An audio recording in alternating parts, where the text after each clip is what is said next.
ગોકુલનાથજીની ટીકામાં ક્યાં સુધી આવ્યા હતા આપણે? આપણે પહેલી લાઈન લીધેલી, હમ. આનંદ ઇતિ યદ્યપિ મનસી અત્યાનંદ ભર વશાત પુરુષોત્તમ આનંદ અક્ષર ભર. આનંદ યો. હમ. લગભગ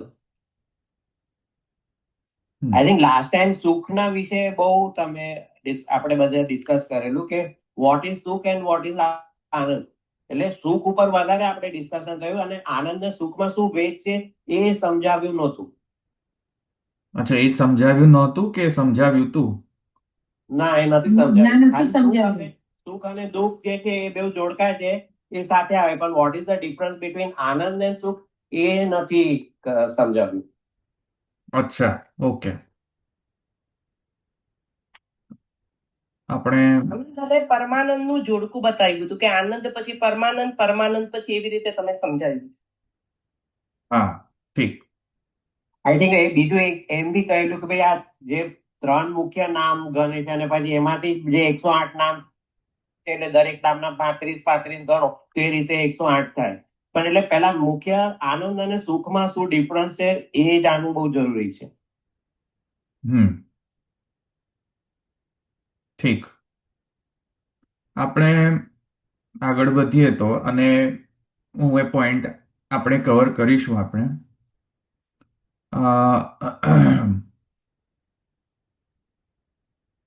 એક સેકન્ડ.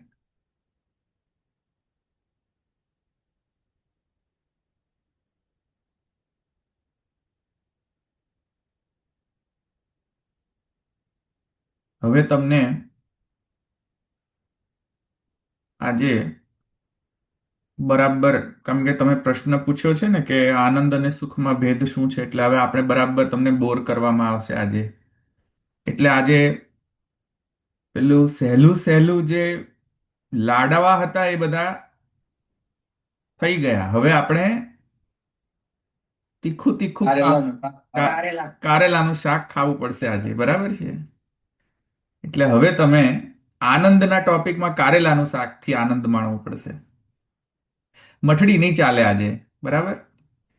તો સુખ અને દુઃખ અને આનંદ વચ્ચે ભેદ શું, એ અનફોર્ચ્યુનેટલી આનંદાત્મક નથી. થોડું દુઃખ સહન કરવું પડશે તો આનંદ સમજમાં આવશે. ઓકે, એટલે સહન કરજો આજે આજનું દુઃખ. હા, તો બધા જતા રહેશે આજે, તો મને ખબર છે આજે તો બધા બોર થઈ થઈને જતા રહેશે, પણ આપણે ડઝન્ટ મેટર. આપણે આપણે શરૂ રાખવાનું. આપણે તો ભાઈ, દેખાય છે તમને મારી સ્ક્રીન? હા. હા, હા, ઠીક છે. અંગ્રેજી છે, વાંધો નથી. જેને ન આવડતું હોય એના માટે હું શુદ્ધ ગુજરાતીમાં સમજાવીશ આને. આ એક ચાર્ટ છે. જ્યારે હું parliament of world religions salt lake city 2015 માં, જ્યારે પાર્લામેન્ટ ઓફ વર્લ્ડ રિલિજન્સ, જ્યાં બધા જ ધર્મના, મુખ્યત્વે બધા જ ધર્મના અનુયાયી અને એમના લીડર્સ, એમના અનુયાયીઓ મળતા હોય છે કોન્ફરન્સ, વર્લ્ડ કોન્ફરન્સમાં, અને પોતાના વિચારનો આદાન પ્રદાન, પોતાની ફિલોસોફી, પોતાના ધાર્મિક જે ધાર્મિક જે સિદ્ધાંતો છે, સંપ્રદાયના સિદ્ધાંતો છે, તે બધાની આપ લે કરવામાં આવે તે કોન્ફરન્સમાં, અને તેમાં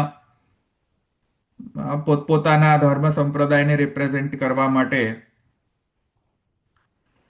અ, તેઓ આવતા હોય, અને પછી તે પોતપોતાના સત્રમાં આવીને પોતપોતાના જે ટોપિક હોય તેમાં વક્તવ્ય આપે. તો એમાં શુદ્ધાદ્વૈતમાંથી એક વક્તવ્ય મારું પણ ચૂઝ થયો હતો, જે હું ત્યાં જઈને મેં આપ્યો હતો વક્તવ્ય. તો એ વક્તવ્યનો ટોપિક હતો વિશ્વ શાંતિ અને બ્રહ્મવાદ. તો શાંતિની જ્યારે મેં વ્યાખ્યા કરવાનું શરૂ કર્યું કે ભાઈ શાંતિ એટલે શું ફિલોસોફિકલી,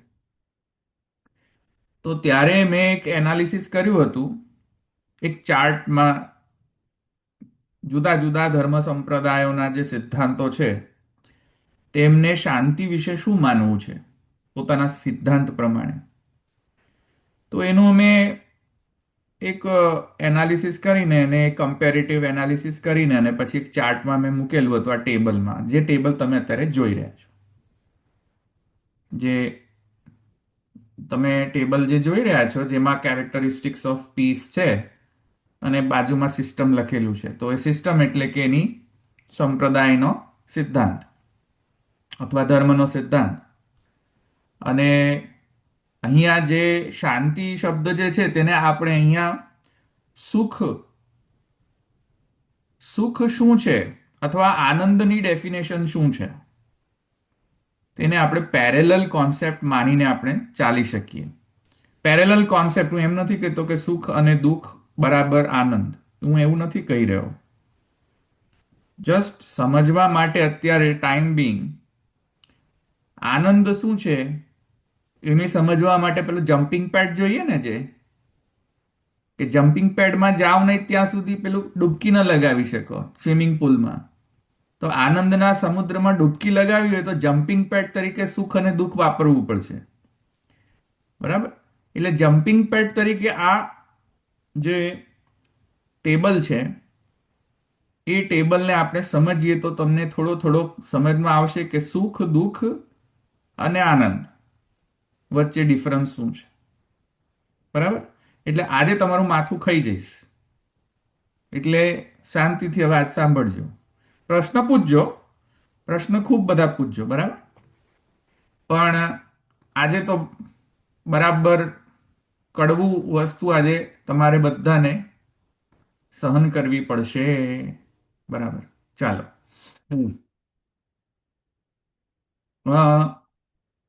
હવે આ જે ચાર્ટ જે હું તમને બતાવી રહ્યો છું અહીંયા, જો આ ચાર્ટ. બરાબર? હવે આ ચાર્ટની અંદર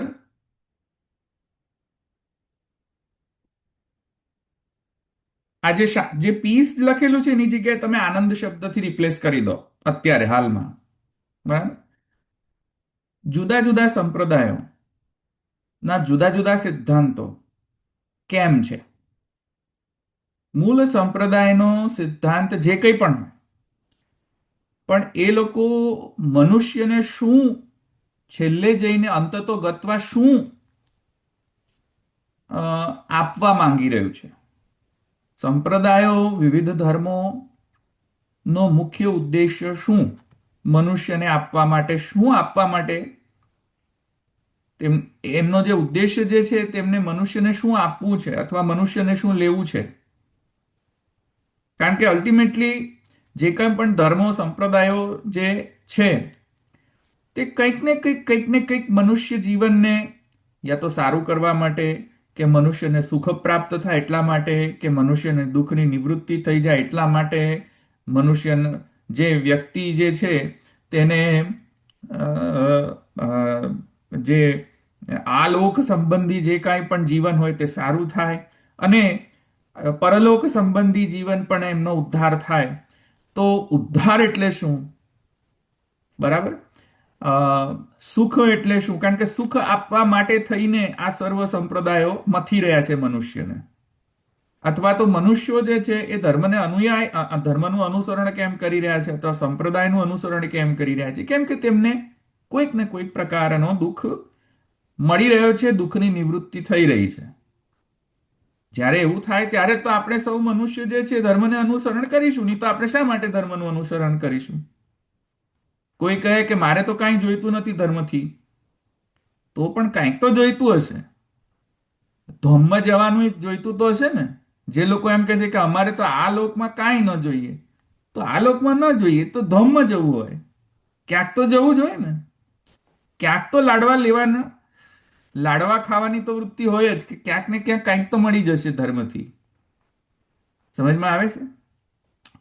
તો જુદા જુદા સંપ્રદાયો જે છે તે મનુષ્યને કોઈક ને કોઈક પ્રકારનું સુખ અથવા દુઃખની નિવૃત્તિ જે મહાપ્રભુજી કહે છે કે બે મુખ્ય પુરુષાર્થ છે મનુષ્યના, સુખ પ્રાપ્તિ અને દુઃખની નિવૃત્તિ. દુઃખની નિવૃત્તિ. બરાબર? હવે મને તમને ચેક કરતો તો કે તમે બધા જાગો છો કે નહીં. એટલે સુખ પ્રાપ્તિ અને દુઃખ નિવૃત્તિ. હવે સુખ પ્રાપ્તિ અને દુઃખ નિવૃત્તિ એટલે શું? કારણ કે હવે પાછી સુખ અને દુઃખ શબ્દ આવ્યા. એટલે સુખ એટલે શું અને દુઃખની નિવૃત્તિમાં દુઃખ એટલે શું, અને એ બંનેથી આનંદ પ્રાપ્ત કરવો. જ્યારે મહાપ્રભુજી કહે છે કે જીવને આનંદ પ્રાપ્ત થાય છે ભગવત સેવાથી કે ભગવત કથાથી, તો આનંદ શબ્દનો અર્થ અહીંયા શું કરવો? આનંદ શબ્દને શું દુઃખ અથવા તો દુઃખ નિવૃત્તિ અથવા તો સુખ પ્રાપ્તિમાં કન્ફાઇન કરી શકાય કે નહીં? બરાબર છે? આ આપણે આજે ટોપિક લઈશું, કારણ કે આનંદ શબ્દની જ્યારે આપણે મીમાંસા કરીએ ત્યારે ઔપનિષદિક આનંદ શબ્દ જે છે એ તો આપણે કરીશું, પણ પહેલા આપણે આ જુદા જુદા સંપ્રદાયોની અંદર આનંદ શબ્દની મીમાંસા શું કરવામાં આવી છે એ આપણે જોઈશું. તો પહેલો છે ચારવાક. ચારવાક એટલે શું? ચાલો બોલો, કોઈને ખબર છે? ચારવાક. ખાઓ પીઓ મજા કરો. બરાબર. ઉધાર મળો તો ઉધાર લઈને બી મજા કરો. મરી ગયા એવું કે ને. હા, ઉધાર લઈને કેમ પીવો? મજા બરાબર. ચાલો, બધાને આવડે છે, સમજી ગયો. તો ચારવાક કે મોજ મારો યાર, જીવન મળ્યું છે તો મોજ માણો. જીવન મળ્યું છે તો મોજ માણો. તો મોજ માણો એટલે શું? કે જેટલા પણ ઇન્દ્રિય સુખ છે જલસા કરો, મઠડી પૂડી મોહનથાળ ખાઓ. બરાબર? જલસા કરો. અને પરલોકની કોને ચિંતા છે? પરલોકની ચિંતા છે જ નહીં કાંઈ. જે છે અત્યારે છે. બરાબર કે નહીં? તમને અત્યારે જે સમયમાં છો, જ્યાં છો તમને સર્વ જગત દેખાઈ રહ્યું છે, અનુભૂત થઈ રહ્યું છે. મર્યા પછી તમને ખબર પડવાની હતી કે તમે કયા લોકમાં જવાના, તમને શું અનુભૂતિ થવાની, તમારે શું ચિંતા? મર્યા પછી જે થવાનું થશે. આ લોકમાં જ્યાં સુધી તમે જલસા કરો, આનંદ માણો, સુખ માણો. તો ચારવાકનો જે વ્યાખ્યા છે આનંદની, એ શું છે? વિષય સુખ, આનંદ. તમે સમજ્યા ને મારા વાલા? ચારવાકનો આનંદનો વ્યાખ્યા શું છે? ખાઓ પીઓ એશ કરો. આનંદ. આપણે પુષ્ટિમાર્ગીઓ પણ આ ચારવાકી, આપણે પુષ્ટિમાર્ગીઓ પણ આનંદની જ્યારે પણ આપણે શબ્દનો પ્રયોગ કરીએ ને, જ્યારે રોજ બરોજ આપણે જીવનમાં સત્સંગમાં એમ કે મારા વાલા પ્રસાદ લીધો, તો કે હા ઘણો આનંદ આવે મારા વાલા. મઠડી મોહનથાળ. હા, તો પુષ્ટિમાર્ગીઓ પણ આનંદ શબ્દનો મિસયુઝ કરતા હોય છે ચારવાકી અર્થ પ્રમાણે. આનંદ આવે એટલે શું? જીભમાં મજા આવી ગઈ, એકદમ ચટાકો આવી ગયો. બરાબર?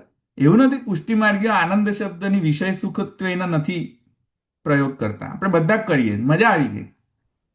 તો ચારવાક જે છે અલગ જ પ્રસાદ હતો એવું. અલગ. હા, આનંદ આવી ગયો, આનંદ. પણ એ ખરેખર આનંદ નથી હોતો, એ સુખ હોય છે. હવે જો ચારવાક કહે છે કે વિષય સુખ એટલે આનંદ. સમજો? પછી મનના પુસ્તક ચારવાકનો આનંદની ડેફિનેશન શું, સુખની ડેફિનેશન શું, પાછી હરણની સીટા ન થઈ જાય.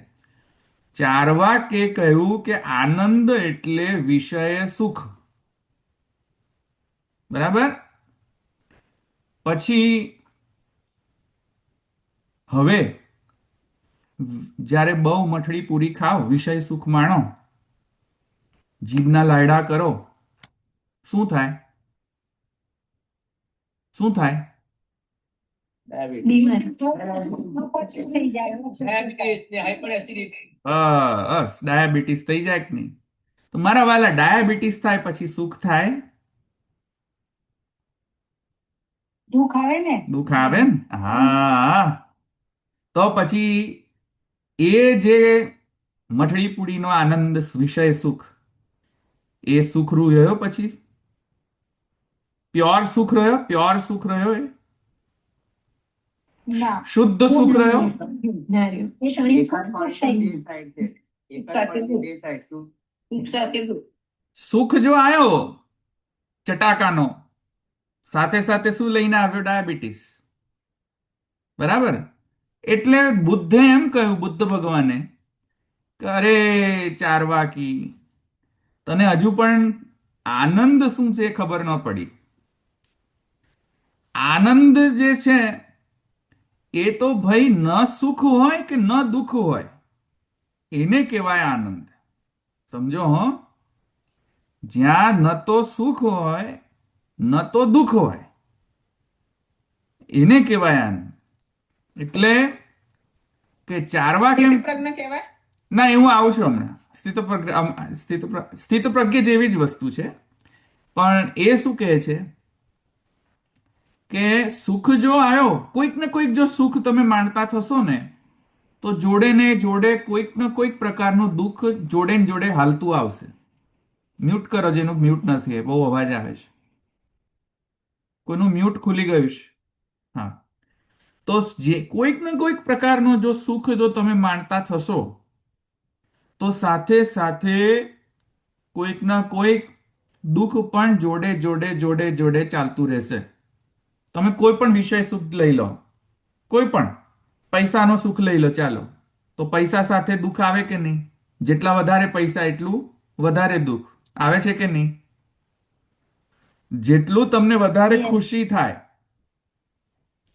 જેટલું તમને ખુશ થાવ, એટલું સાથે સાથે કંઈક ને કંઈક લોચો લાવે જ, દુઃખ આવે જ.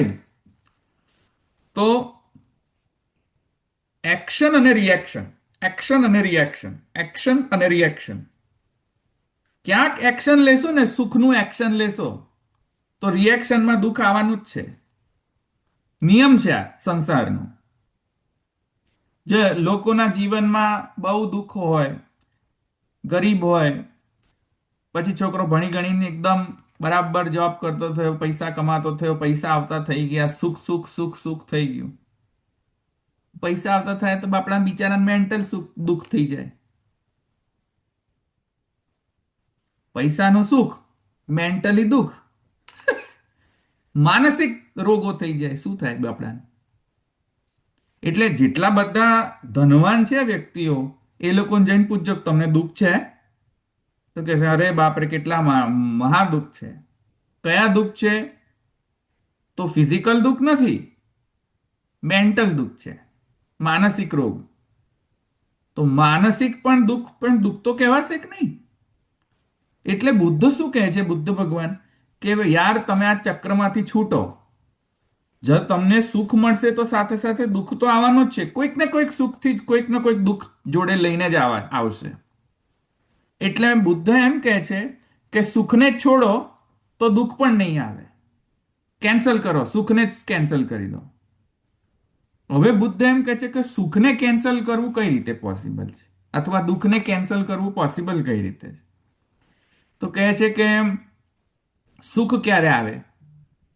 સુખ ત્યારે આવે કે જ્યારે તમે તમારા દેહ અને ઇન્દ્રિયોને તમે માનતા હો, તો આવે. બરાબર? કારણ કે ખરેખર મજા કોને આવી રહી છે? જીભને. દેહને આવે છે. દેહને મજા આવી રહી છે. અચ્છા, તમે એમ કહો કે દેહને મજા આવી રહી છે, મનને મજા નથી, તો મનને મજા આવે છે, તો ઇન્દ્રિયોને મજા આવે છે, તો મન પ્રફુલ્લિત થઈ જાય. એમ કહીએ ને આપણે કે મન આનંદ થઈ ગયો, આજે તો આનંદ આવી ગયો. તો મનમાં આનંદ આવ્યો. તો હવે જે પ્રકારના આનંદો તમે જે લઈ રહ્યા છો, સો કોલ્ડ આનંદ, હજુ હું આનંદની મીમાંસામાં તો ગયો જ નથી, સુખ અને દુઃખની જ મીમાંસા કરી રહ્યો છું. તો સર્વમ દુઃખમ બુદ્ધ ભગવાન એમ કહે છે કે દેહ ઇન્દ્રિયોના કારણે દુઃખ થાય છે. પણ બુદ્ધ વન સ્ટેપ ફર્ધર જાય છે. બુદ્ધ ક્વેશ્ચન કરે છે આત્માને પણ, કારણ કે દેહની અંદર આત્મા રહેલો છે. તો બુદ્ધ એમ કહે છે કે તમે દેહ છો એ માનવાથી પણ દુઃખ તો થાય છે જ. સુખ અને દુઃખની અનુભૂતિ થાય છે. ઇન્દ્રિયો છે, તમે ઇન્દ્રિયો છો એમ માનવાથી પણ, કારણ કે ઇન્દ્રિયોને ખુશ થાય, ઇન્દ્રિયોને સુખ પ્રાય, તો તમે સુખી થાવ છો. તો ઇન્દ્રિયો પણ કારણ છે સુખ અને દુઃખ. પણ ખાલી દેહ અને ખાલી ઇન્દ્રિયો નહીં, તમારી આત્મા પણ રિસ્પોન્સિબલ છે કે તમને સુખ અને દુઃખની ફિલિંગ આવે છે.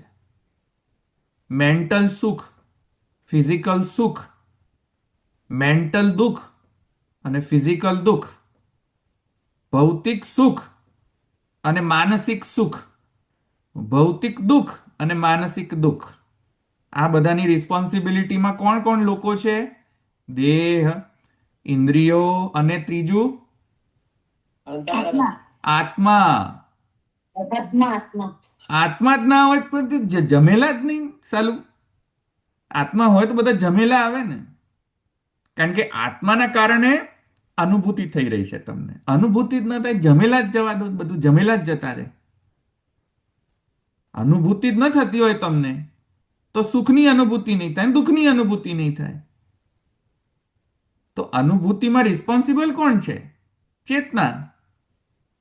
તટસ્થ અનુભૂતિ કોણ કરી રહ્યું છે સુખ અને દુઃખનું? ચેતના.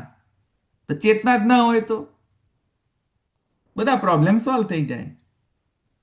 સમજ્યા ને તમે? એટલે બુદ્ધ એમ કહે છે કે દેહ અનિત્ય અને ઇન્દ્રિયો અનિત્ય, સાથે સાથે આત્મા પણ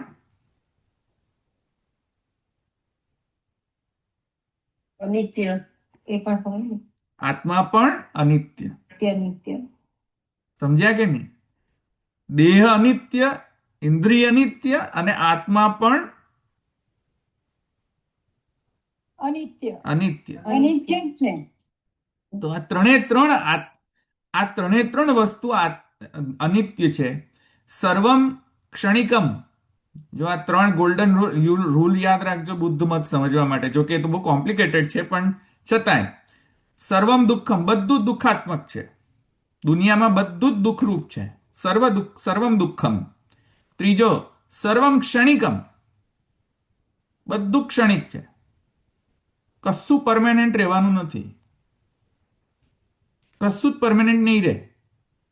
તમારે મોહનથાળ મઠડી જે કરવું હોય તે કરો, બધું જ એક દિવસે જતું રહેવાનું છે. બધું સર્વમ ક્ષણિકમ. અને સર્વમ ક્ષણિકમની અંદર દેહ અને ઇન્દ્રિયો તો ક્ષણિક છે, તો છે આત્મા ક્ષણિક છે, ચેતના પણ ક્ષણિક છે. હવે ત્રણે ત્રણ ક્ષણિક થઈ જાય, આત્મા, દેહ અને ઇન્દ્રિયો, તો કોઈકને મમતા રહે, કોઈને પોતાના આત્મા પ્રત્યે મમતા રહે, કે કોઈ પોતાના દેહ પ્રત્યે મમતા રહે, કે પોતાના ઇન્દ્રિયો પ્રત્યે મમતા રહે? ન રહે. મમતા જ છૂટી જાય.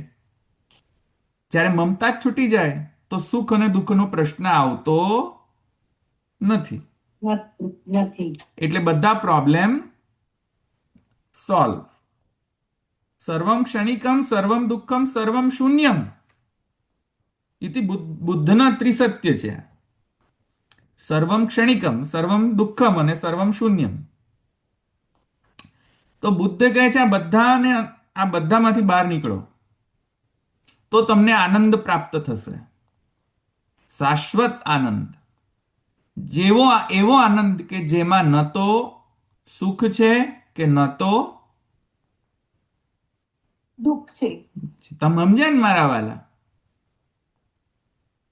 સમજી ગયા આનંદની વ્યાખ્યા બુદ્ધ પ્રમાણે? ન તો સુખ, ન તો દુઃખ. એને કહેવાય શૂન્યવાદ, વર્ડિઝમ. બુદ્ધનો સિદ્ધાંત પ્રમાણે આનંદની વ્યાખ્યા.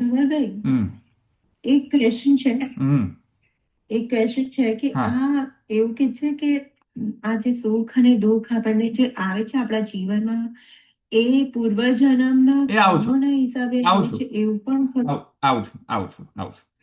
આપણે ઘણા બધા સિદ્ધાંતો જોવાના છે પણ એમાં પણ આવું છું. ઓકે. કર્મના સિદ્ધાંત પ્રમાણે બુદ્ધ શું કહે છે કર્મના સિદ્ધાંત પ્રમાણે કે ભાઈ તમે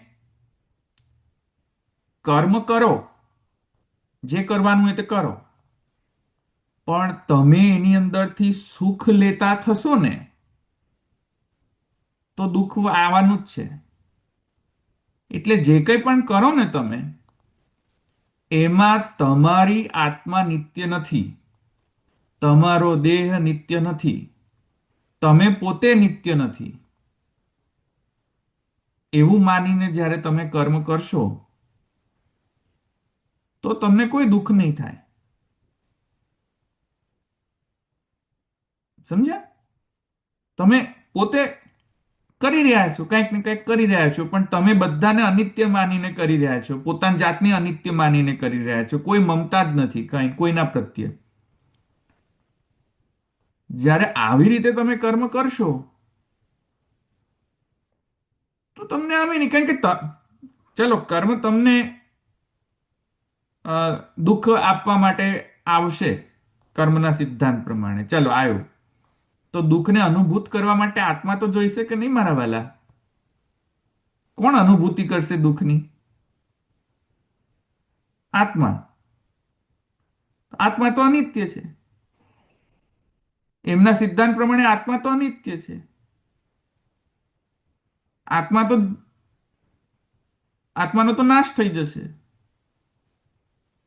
તો આત્માનો જ નાશ થઈ જાય તો દુઃખ કોણ અનુભૂત કરશે? મૂળમાંથી જ કાપી નાખ્યું બુદ્ધે. સાલું આત્મા જ નહીં રહે તો દુઃખની અનુભૂતિ કરવા માટે રહેશે કોણ? આમ સમજ્યા?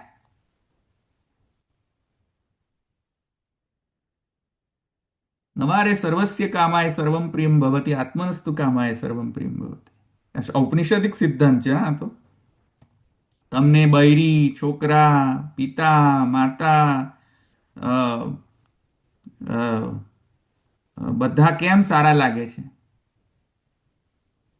આત્મા પ્રિય છે એટલે બધા પ્રિય લાગે. આત્માના કારણે. આત્મા જ ન હોય તો મારા વાલા કોઈ પ્રિય લાગે ન લાગે. એટલે બુદ્ધે બરાબર સહી પકડાય એમ કહીએ ને તો ચાલે, કે સહી પકડે, બરાબર રૂટ કોઝ ને પકડે છે. નવારે સર્વસ્ય કામાય સર્વમ પ્રિયમ ભવતી આત્મનસ્તુ કામાય સર્વમ પ્રિયમ ભવતી. આ આત્માના લીધે સાલું બધામાં પ્રિયતા દેખાય છે આપણને. સાલું આત્માને જ મારો. તમે સમજ્યા? એટલે આત્માને મારો, આત્માને અનિત્ય કહી દો એટલે બધું ફિક્સ થઈ જશે. પણ થાય છે મારા વાલા? આત્માને અનિત્ય માનવાથી આત્મા અનિત્ય થઈ જાય છે મારા વાલા? થાય છે મારા વાલા? આત્માને અનિત્ય કહેવાથી આત્મા અનિત્ય થઈ જાય છે? હવે શું કરવું? બિચારા બુદ્ધ કઈ થાકી ગયા કે આત્મા અનિત્ય, આત્મા અનિત્ય, આત્મા અનિત્ય. ધારાવાહિક છે એમ કે છે. ચેતનાનો ધારાવાહિક એટલે આત્મા. ધારાવાહિક એટલે ટીવી સિરિયલની ધારાવાહિક નહીં હો. ધારાવાહિક એટલે પેલી ટીવી સિરિયલમાં સાસ ભી કભી બહુ થી, એ ધારાવાહિક નહીં. એ ધારાવાહિક નહીં. ધારાવાહિક એટલે એક પછી એક સિક્વન્સમાં તમને જે અનુભૂતિની ચેન ઓફ થોટ જે ચાલી રહી છે એને બુદ્ધ કહે છે આત્મા છે. આત્મા જેવું છે કશું નહીં. આપણે જેમ બ્રહ્મવાદીઓ શું માનીએ છીએ? આત્મા એટલે શું? ભગવાનનો અંશ, ચિદંશ, ચેતના જે નિત્ય રહે છે. નિત્ય એવું બુદ્ધ નથી માનતા. બુદ્ધ કહે છે એ તો નષ્ટ થઈ જાય એવો છે, હંમેશા ચેન્જ થયા કરતો હોય છે આત્મા. એટલે આત્મા જેવું કશું સબસ્ટેન્શિયલ વસ્તુ નથી. ધારાવાહિક છે, અનુભૂતિની ધારાવાહિક છે. It's a sequence of experiences that changes every moment is called as આત્મા. એવું બુદ્ધ કહે છે. પણ મારા વાલા બુદ્ધને પણ આપણે પૂછવું તો પડે ને કે મારા વાલા કહેવાથી તો થોડી બધી વસ્તુ અનિત્ય થઈ જાય. તમે માની તો લો કે સર્વમ અનિત્યમ સર્વમ ક્ષણિકમ ઇતિ આત્મા પણ ક્ષણિક, પણ આત્મા ક્ષણિક થાય છે મારા વાલા? નો થાય. પ્રોબ્લેમ છે ત્યાં. તમે માનો એવું પણ છે નહીં, તો પ્રોબ્લેમ સોલ્વ નથી થતો. આ સર્વમ દુઃખમના સિદ્ધાંતથી પ્રોબ્લેમ સોલ્વ નથી થતો. કેમ પ્રોબ્લેમ સોલ્વ નથી થતો? કેમ કે માની તો લ્યો મારા વાલા આત્મા અનિત્ય છે, પણ આત્મા અનિત્ય છે નહીં. પાછું લોચો ત્યાં પડે છે. તો તેથી કરીને આત્મા અનિત્ય નથી. એના કારણે બુદ્ધના જ સંપ્રદાયમાં એટલી બધી બુદ્ધની પ્રતિમાઓ હવે ઉપસ્થિત થઈ ગઈ કે બુદ્ધ જોડે એમને એટેચમેન્ટ થવા માંડ્યું. અરે ભાઈ, બુદ્ધ કહે છે મારી જોડે એટેચમેન્ટ નહીં કરવાનું, નીકળો બધા. નહીં, બધા કહે છે અમે તમને ભજીશું. તો બુદ્ધના સંપ્રદાયમાં દુઃખ આવી ગયું. સમજ્યા ને તમે? બુદ્ધના સંપ્રદાયમાં સ્વયં બુદ્ધ નિત્ય છે એવું આવી ગયું.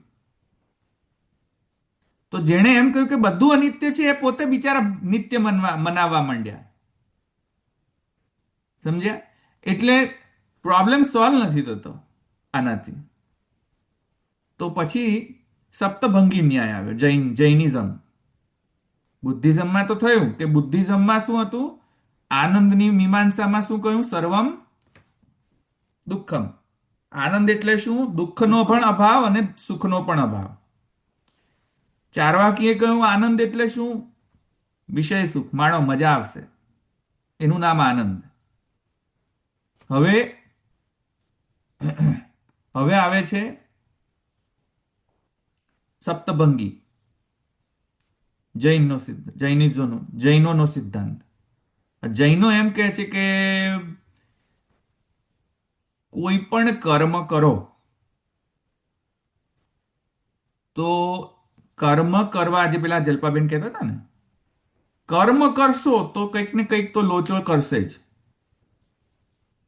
કર્મ કરશો ને તો કંઈક ને કંઈક તો લોચો એ સાથે લાવશે જ. તમે કોઈકના ઉપર આંગળી ચીંધો એટલે તમારી આજે 3 આંગળીઓ છે તમારી ઉપર પોઈન્ટ કરવાનું શરૂ તો કરશે જ. સારું કરો કે નરસું કરો, કર્મ કરશો કંઈક તો તમને કંઈક તો રિટર્નમાં મળવાનું જ છે. બરાબર? એટલે તમે કર્મ કરો, તમારી જે ચેતના જે છે, તમારી જે આત્મા છે, એ સર્વજ્ઞ કરી દો. સર્વજ્ઞ કરશો એટલે તમને બધું જ, તમને મલ્ટી ડાયમેન્શનાલિટી, જે જીવનની મલ્ટી ડાયમેન્શનાલિટી છે, બધી જ તમને સમજમાં આવતી થઈ જશે. એટલે તમને કર્મના કારણે દુઃખ પણ આવતું હોય સપોઝ, તો તમારામાં સર્વજ્ઞતા એટલી બધી રહેશે કે સર્વજ્ઞતાના કારણે તમને દુઃખ નહીં લાગે, સુખ નહીં લાગે. તમે સમજ્યા ને? સર્વજ્ઞ બનો. સર્વજ્ઞ બનશો, મલ્ટી ડાયમેન્શનલ બનશો કે સુખ છે પણ ખરું ને સુખ નથી પણ ખરું, દુઃખ છે પણ ખરું ને દુઃખ નથી પણ ખરું, દુઃખ નથી અને દુઃખ છે. 7 પ્રકારના કોમ્બિનેશન્સ કયા? સપ્તભંગી. હવે એટલે સર્વજ્ઞ બનશો તો જો એક વાત સમજો કે જે બધું જ જાણતો હોય ને, કોઈક એવી વ્યક્તિની તમે ઇમેજિન કરો કે વ્યક્તિને બધું જ ખબર હોય, પાસ્ટ, પ્રેઝન્ટ, ફ્યુચર, બધું જ ખબર. બાપડાને દુઃખ લાગે? પછી ખબર છે કે હમણાં શું થવાનું છે, ખબર છે કે પહેલા શું થયું હતું, આગળ શું થવાનું છે, ખબર છે કે બધા વિશે બધી જ ખબર છે, પોતાના વિશે ખબર છે, બધું જ ખબર છે. તો સર્વજ્ઞ બનો. સર્વજ્ઞ બનશો, સુખ જ સુખ છે, આનંદ જ છે. એટલે સર્વજ્ઞતા, શુદ્ધ સર્વજ્ઞતા એ આનંદ છે. બરાબર?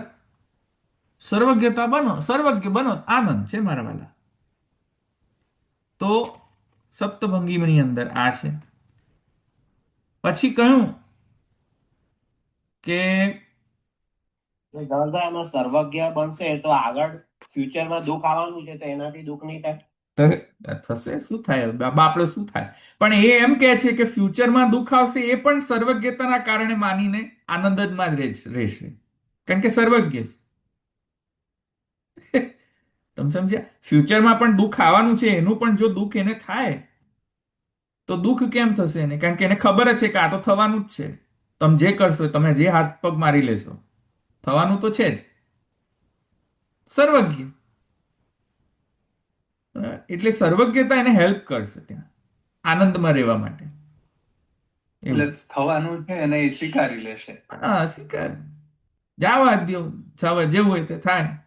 કારણ કે આપણે કશું કરી નથી શકવાના, કશું કરી શકવાના છે. ચલો એમ થયું કે આપણે મરવાના છીએ, કે આપણે એક્સિડન્ટ થવાનું, આપણે કઈ કરી શકવાના હતા? ના, થવાનું થવાનું થવાનું થવાનું. તો એટલે જે સર્વજ્ઞ વ્યક્તિ છે એ ખરેખર સર્વજ્ઞ તો હશે ને, પાખંડી નહીં હોય, ખરેખર હશે તો આનંદમાં જ રહેશે. હા, તો પછી નેક્સ્ટ આ આનંદ Isn't this equivalent to Bhagavad Gita? એ આવું છે. ભગવાનને તો અહીંયા રોલ જ નથી. આ બધા વાત જે લીધા ને એમાં ભગવાનનો કોઈ રોલ જ નથી. You don't need God for being આનંદ. તમારે આનંદમાં રહેવું હોય તો ભગવાનની જરૂરત જ નથી અહીંયા સુધી. હજુ આગળ પણ આવશે, ભગવાનની જરૂર નથી હજુ. ભગવાનને ઇન્ટ્રોડ્યુસ કેમ કરવાના? આ બધા એમાં પૂછે છે કે ભગવાનને પાર્ટી જ નહીં બનાવો, ભગવાન જેવું છે જ નહીં કોઈ. તમે સ્વયં ભગવાન છો. સપ્તભંગી ન્યાયની અંદર તો એમ કહે છે કે you yourself are God, you don't need someone else, એમ કહે છે. તમે સમજ્યા? તમે સ્વયં ઈશ્વર છો, તમારે બીજા ઈશ્વરની જરૂરિયાત જ નથી. જૈન આટલા બધો અનિશ્વરવાદ છે બધો. હા, નહીં, એમની ડેફિનેશન ઈશ્વરની આપણે જે ડિફાઇન કરીએ છીએ ઈશ્વરને એવું નથી. એમની ડેફિનેશન ઈશ્વરની છે સર્વજ્ઞતા. જીન કહો ને, જીન જીન જીન એટલે શું? સર્વજ્ઞ. અને જીન શબ્દથી જૈન આવ્યો. જે જીન ના હોય તે જૈન. તમે સમજ્યા મારા વાલા? આ મારા વાલા બહુ સરસ શબ્દ છે, બધાને સમજમાં આવી જાય છે.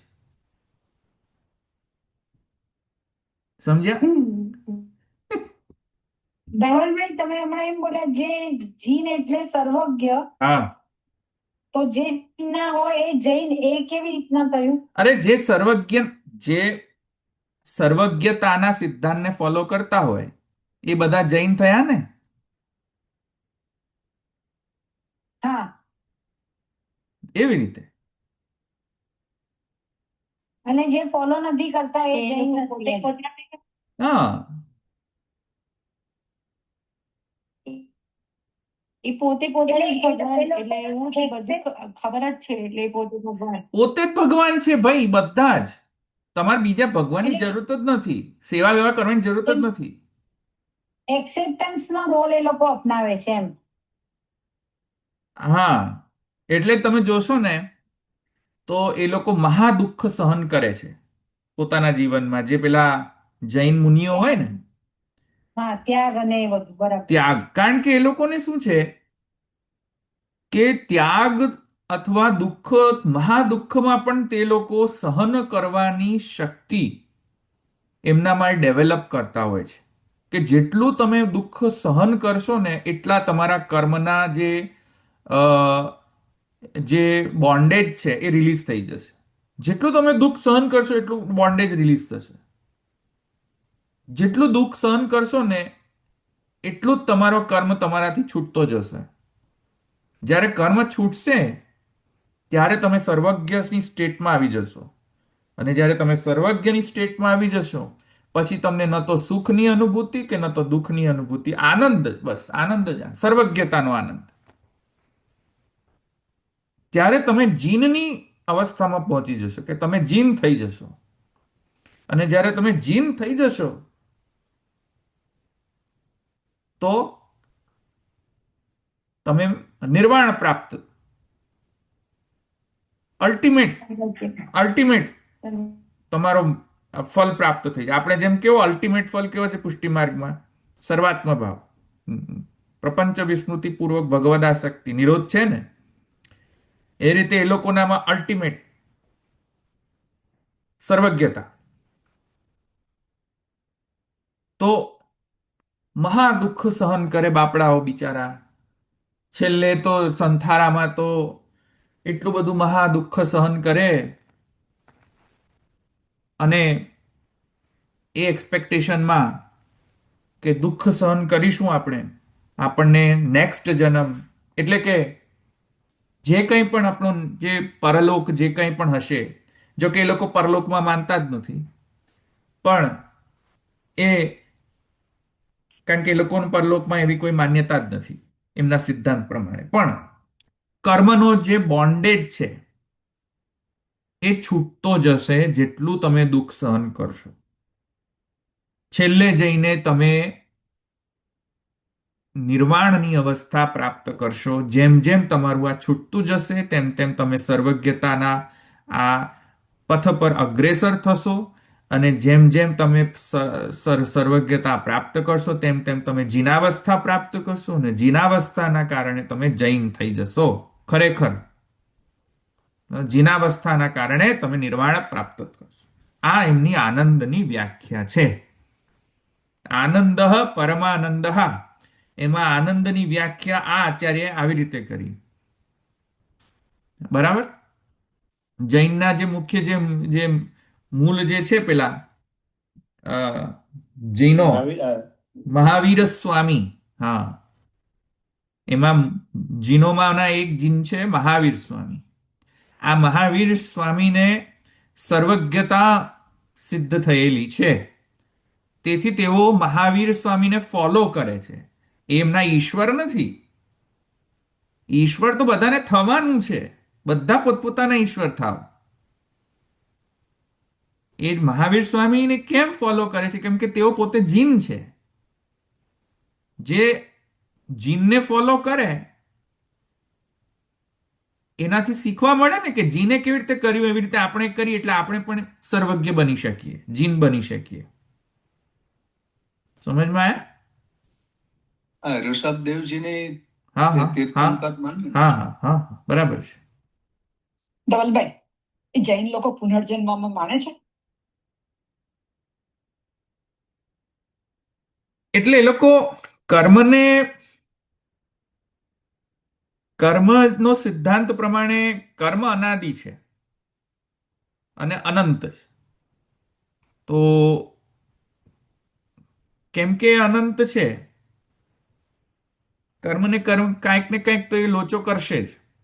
એનાથી તમારે કાંઈક ને કાંઈક એક કર્મ જ્યાં સુધી ચાલતો રહેશે નહીં, જ્યાં સુધી તમે અટકાવશો નહીં, જ્યાં સુધી ચાલતું રહેશે ત્યાં સુધી તમારે દેહ બધું કશું પણ તમને પ્રાપ્ત થઈ શકે. પછી શું થાય?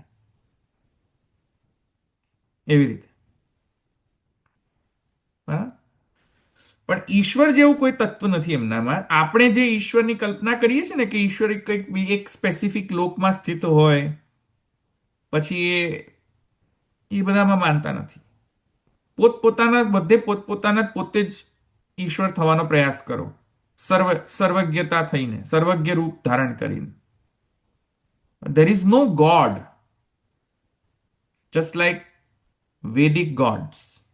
તો પછી એમના દેરાસરમાં મહાવીર સ્વામીને જીન તરીકે ફોલો કરે છે, ઈશ્વર નથી એમના. એ લોકો ડેરાસરને જીનાલય કહે, જીનાલય. જીનાલય છે, ઈશ્વરાલય નથી. હા, જીનાલય છે ને એ લોકોને. જીન એટલે જે વ્યક્તિ એ સર્વજ્ઞતા. જીનેન્દ્ર બોલે છે. હા, જીન એટલે શું કે જે સર્વજ્ઞની સ્ટેટને એચીવ કરી લીધી હોય, જેણે. ઈશ્વર નહીં, પેલો જે આપણો ઈશ્વર જે હોય છે, જે કેવો હોય છે આપણો ઈશ્વર?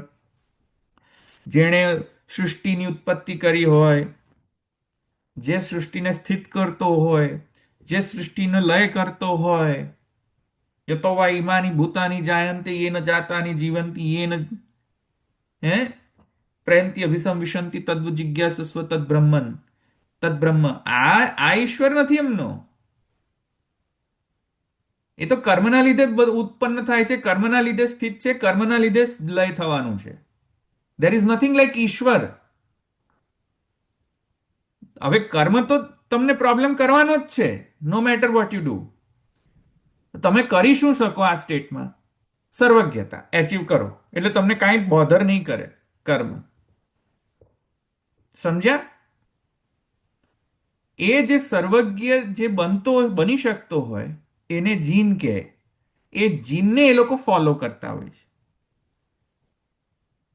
એટલે એ લોકોનો ઈશ્વર, જો એ લોકો એમ કહેતા હોય કે હા અમે ઈશ્વરમાં માનીએ છીએ, તો ઠીક છે માનો, પણ એ ઈશ્વર આપણા વૈદિક ઈશ્વર જેવો નથી કે જે સૃષ્ટિની ઉત્પત્તિ સ્થિતિ લય કરતો હોય. નો, because there is no person that creates this universe as per Jain Siddhant. As per Jain Siddhant, karma is responsible for all this. સમજમાં આવ્યું?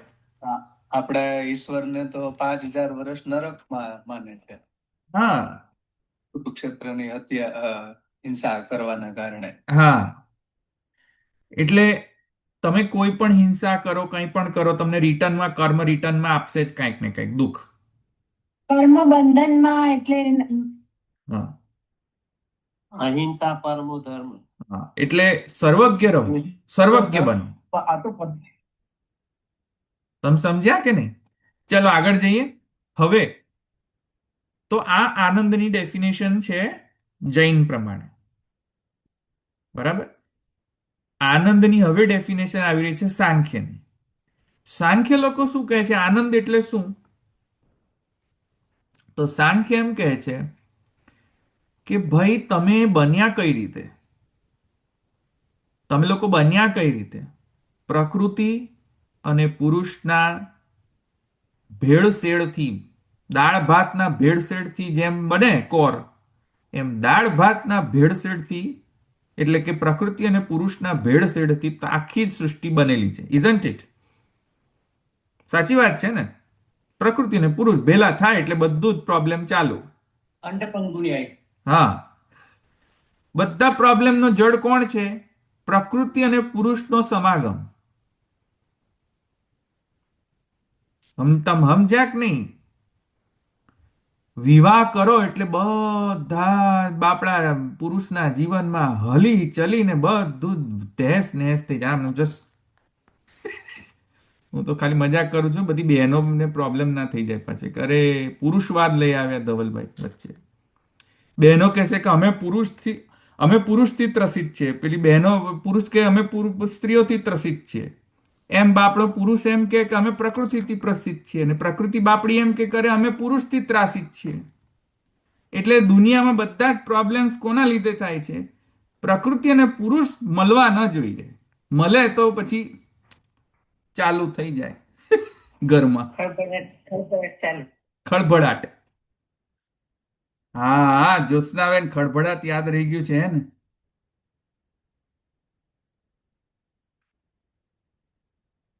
તો ખળભળાટ જીવનમાં કેમ થાય છે? દુઃખ કેમ થાય છે? કારણ કે પ્રકૃતિ અને પુરુષ ભેળા થઈ ગયા.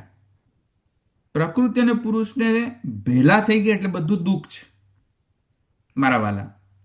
હવે સુખ કઈ રીતે પ્રાપ્ત કરવાનું? તો પછી તો કહે છે ભેલા જે થઈ ગયા છે, પેલા જે પ્રકૃતિ અને પુરુષ, એને છૂટા પાડી દો. છૂટા પાડી દેશે એટલે સુખ. સમજ્યા? એકદમ સિમ્પલ ઇલાજ છે. છૂટા પાડી દો પ્રકૃતિને પુરુષને. એટલે તમારા દેહની અંદર આત્માની ભેળસેળ થઈ ગઈ છે. થઈ ગઈ છે ને? આપણા બધાની દેહની અંદર આત્માની ભેળસેળ થઈ ગઈ છે. પેલી ખીચડીની જેમ પેલું તેરો મન મેરો મન સાન્યો, શું છે કીર્તનમાં?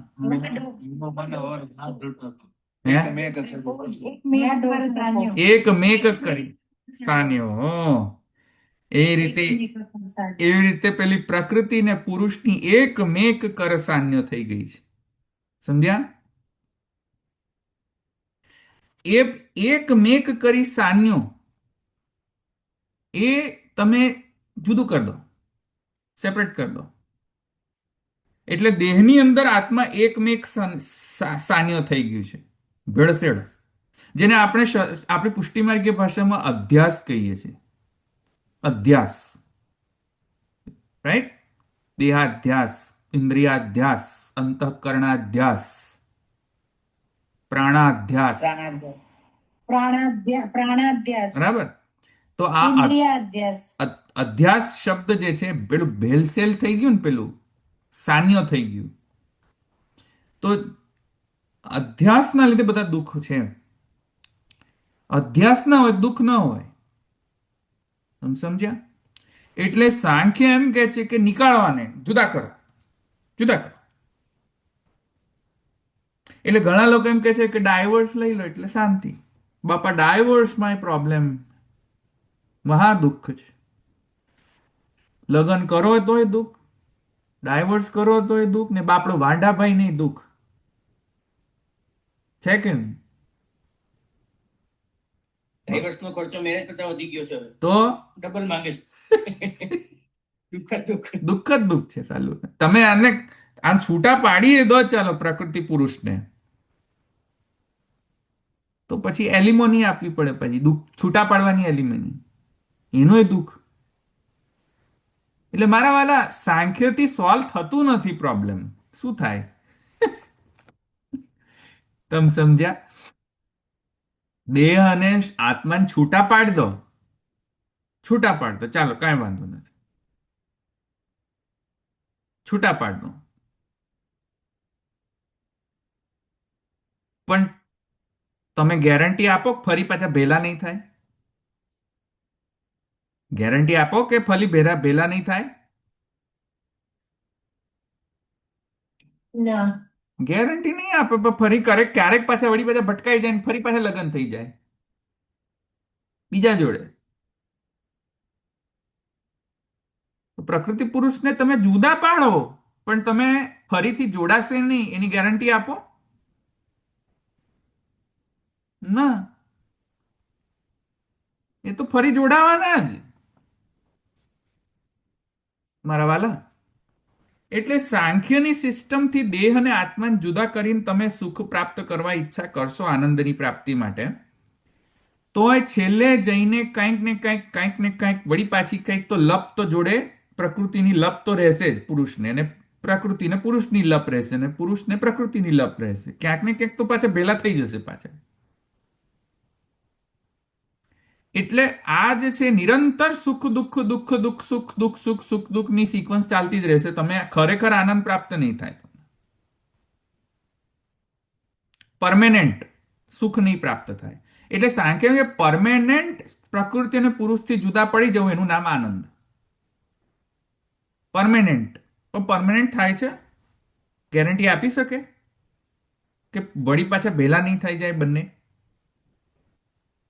ગેરંટી આપો જ? No guarantee. સાંખ્યમાં કોઈ ગેરંટી નથી તમે ફરી ભેલા ન થઈ જાય.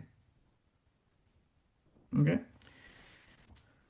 કારણ કે નિરીશ્વર સાંખ્ય એમ કહે છે, આ હું નિરીશ્વર સાંખ્યની વાત કરું છું.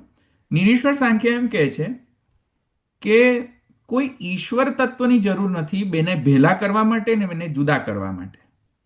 પેલી થર્ડ પાર્ટી જેમ કે ને પેલા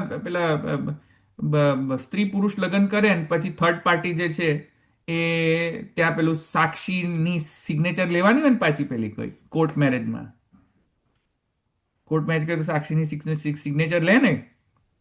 તો હમણાં તો પેલા છોકરી છોકરાઓને લગ્ન કરવા માટે પેલા શું કહેવાય,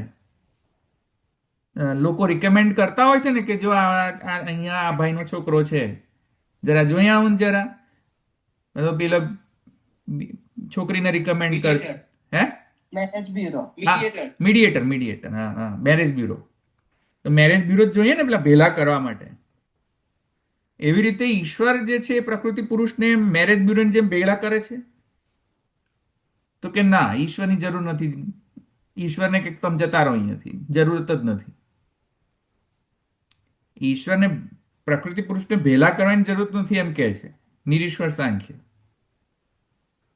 એ કઈ જાતે જ એ લોકો જાતે જ જાતે જ ભેલા થઈ જશે. પ્રકૃતિ પૂરું, એમાં ઈશ્વરની જરૂરત જ નથી, એમ કે નિરીશ્વર સાંખ્ય. અને જાતે ભેલા થશે એવા જાતે છૂટા પડી જશે. જાતે ભેલા થઈ શકે, પણ છૂટા પાડવા માટે તમારે પ્રયત્ન કરવો પડશે. સાંખ્યની સિસ્ટમથી તમારે પ્રયત્ન કરવા પડશે છૂટા પાડવા માટે. એટલે દેહ અને આત્મા જોડાઈ ગયા છે. દેહ એટલે પ્રકૃતિ અને આત્મા એટલે પુરુષ થઈ ગયા. આમ થઈ ગયું છે. હવે તમારે એને જુદા પાડવાના છે. જુદા પાડશો દેહ અને આત્મા, તો કેટલા સુધી જુદા પડશે? કેટલા સમય સુધી જુદા પડશે? બહુ તો દિવસ, 1 દિવસ, 2 દિવસ. પછી કહેશે કે મારા વાલા નથી મજા આવતી હો. ત્યાગ માં ત્યાગ કેટલો દિવસ કરશો? ત્યાગ એટલે સાંખ્ય, બાલબોધમાં છે ને. ત્યાગ કેટલો કરશો? અહંતા. કેટલા હદ સુધી ત્યાગ કરશો? પછી તો તમને મઠડી ખાવાનું મન થઈ જશે. 4 દિવસ મઠડી નહીં ખાવ. એકાદશી વ્રતમાં મારે એ જ હાલત થાય મારા વાલા. એકાદશીનો વ્રત જે દિવસે કરવાનું હોય એ દિવસે મહા દુઃખ થઈ જાય મને તો. ખાવાનું બંધ, બધું રેગ્યુલર બંધ.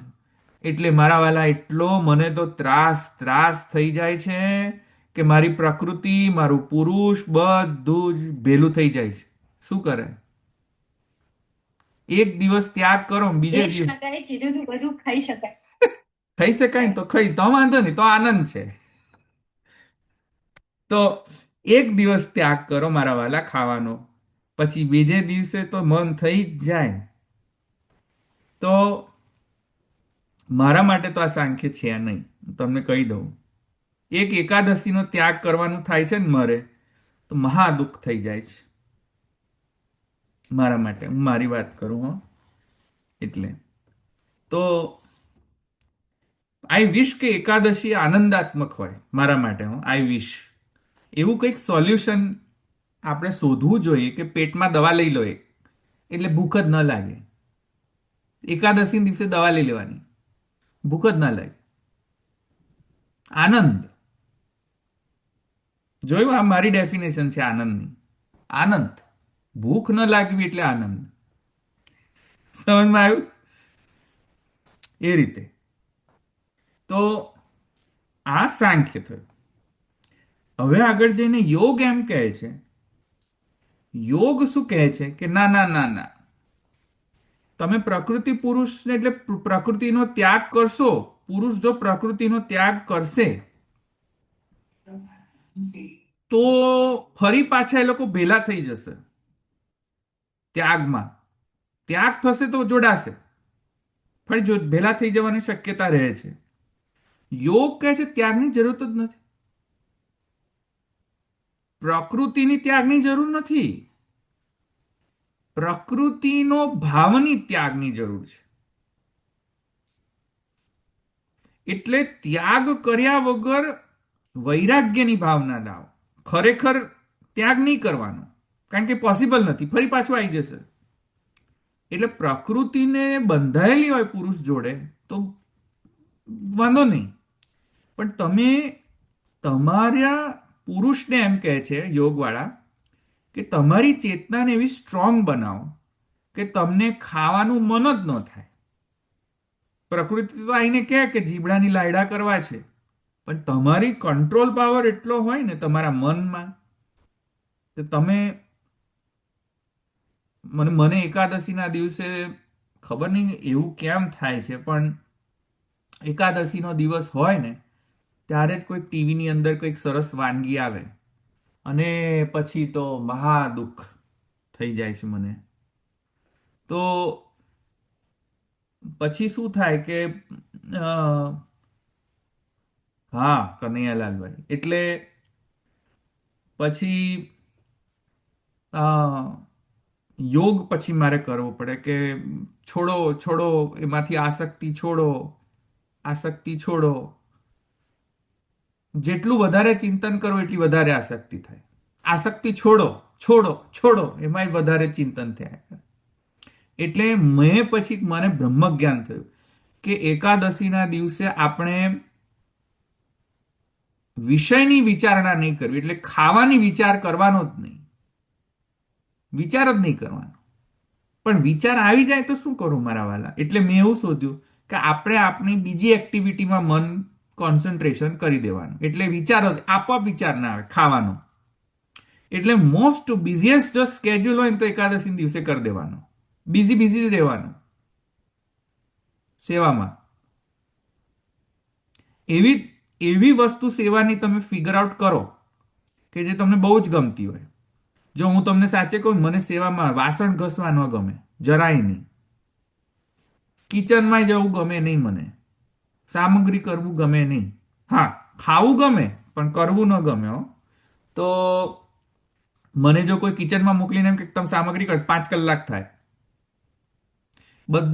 બધી કિચન આખું બધું જ પહેલા તો સાફ કરવું, એમાં મારે કલાક થઈ જાય. નીચે પોતનું કરું, એમાં મારે કલાક થઈ જાય. બધા વાસણો ફરી ધોવું, એમાં બીજો કલાક થાય. ફરી પછી કરવાનું ખાલી એટલું જ હોય કે ખાલી કે જીરા રાઈસ કરવાનું હોય, એમાં 4-5 કલાક થઈ જાય મારે. એટલે લોકોને મહા દુઃખ થઈ જાય છે. અને હું અંદર ઘૂસું એટલે બધા બહાર જતા રહે. ધવલભાઈ અંદર કિચનમાં ઘૂસે એટલે બધા બહાર ઘરના. એટલે મને કોઈ ઘૂસવા જ નથી દેતું કિચનમાં, કારણ કે એમને ખબર છે કે ચકલી ઊંચી નીચી ચકલીઓ કર્યા કરું કે ચકલી જ ખરાબ થઈ જાય છે ઘરની. બરાબર, ચકલીઓ જ બધી ઘરની ખરાબ થઈ જતી હોય. બધા હસતા હશે પણ હસો, વાંધો નથી સર્વોત્તમ સ્તોત્રમાં. તો એ ચકલીઓ બધી ખરાબ થઈ ગઈ છે મારા ઘરની. તો શું કહે છે કે એકાદશીનું વ્રત કરીને હા, હું એ જ કરું છું. એટલે હવે મેં શું કર્યું, હવે મેં એવું સોલ્યુશન કાઢ્યો છે, યોગનો સોલ્યુશન. શું કાઢ્યો છે મેં? કે વિચાર જ નહીં કરવાનો ખાવાનું, પણ વિચાર કરવાનો નહીં, અને વિચાર આવે એવી કોઈ પોસિબિલિટીઝ જ નહીં રાખવાની. એટલે એકદમ વ્યસ્ત રહેવાનું એકાદશીના દિવસે, એટલે તમને યાદ જ ના આવે ખાવાનું છે એમ. એટલે એવી સેવાની એવી વસ્તુ કરવાની એ દિવસે કે જો તમને બહુ જ ગમતી હોય, એ તમારે એકાદશી દિવસે કરવાની. એટલે તમારે આવે ઓટોમેટિક યોગના સિદ્ધાંતથી ત્યાગની જરૂર જ નથી. તમે સમજ્યા હું શું કહું છું? યોગના સિદ્ધાંતથી મનને એકદમ મક્કમ બનાવો કે પેલું ખાવાનું યાદ જ ના આવે. અને યાદ આવી જાય ને તો પણ તમારામાં કંટ્રોલ પાવર એવો હોય ને કે તમે વ્યસ્ત જ રહો. એટલે જે ઇન્દ્રિયોની વૃત્તિઓ છે, મન, બુદ્ધિ, ચિત્ત, અહંકાર, એને કંટ્રોલ કરો યોગથી.